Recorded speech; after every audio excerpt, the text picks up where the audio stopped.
Iran গোপনে পারমাণবিক ক্ষেপণাস্ত্র তৈরি করছে, যা উত্তর কোরিয়ার নকশার উপর ভিত্তি করে নির্মিত হয়েছে এবং ইউরোপে আঘাত হানতে সক্ষম।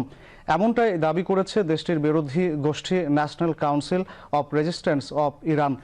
গোষ্ঠীটির এক প্রতিবেদনে বলা হয়েছে, এসব অস্ত্র দুটি স্থাপনায় তৈরি হচ্ছে, যা মূলত স্যাটেলাইট উৎক্ষেপণ কেন্দ্র হিসেবে ছদ্মবেশে কাজ করছে। এনসিআরআই এর মতে, তেহরান এই কেন্দ্রগুলোতে পারমাণবিক কর্মসূচি দ্রুততর করছে।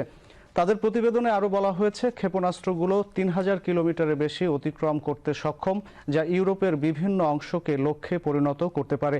এনসিআরআই এর প্রতিবেদন অনুযায়ী ইরানের ইসলামী বিপ্লবী গার্ড বাহিনী এবং উন্নত প্রতিরক্ষা গবেষণা সংস্থা শাহরুদ মিসাইল সুবিধা পরিচালনা করছে, যেখানে পারমাণবিক ওয়ারহেড তৈরি করা হচ্ছে। আর এই ওয়ারহেড গাহেন ১০০ ক্ষেপণাস্ত্রে সংযোজন করা হবে, যা গ্রিস পর্যন্ত পৌঁছাতে পারে। প্রতিবেদনে উল্লেখ হয়েছে, ইরান ইতিমধ্যে শাহরুদ কেন্দ্রে কমপক্ষে ৩বার রকেট পরীক্ষা চালিয়েছে, তবে সরকার এগুলোকে স্যাটেলাইট উৎক্ষেপণ হিসেবে উপস্থাপন করছে। এনসিআরআই এর মতে, এই কেন্দ্রের কিছু অংশ মাটির নিচে লুকানো এবং ২০০৫ সাল থেকে এটি সম্প্রসারিত হচ্ছে। এনসিআরআই আরও দাবি করেছে, ইরান এই কর্মসূচিকে গোপন রাখতে দেশটির মহাকাশ কর্মসূচির সঙ্গে সংযুক্ত করেছে এবং খোমেনি স্পেস লঞ্চ টার্মিনাল প্রতিষ্ঠা করেছে।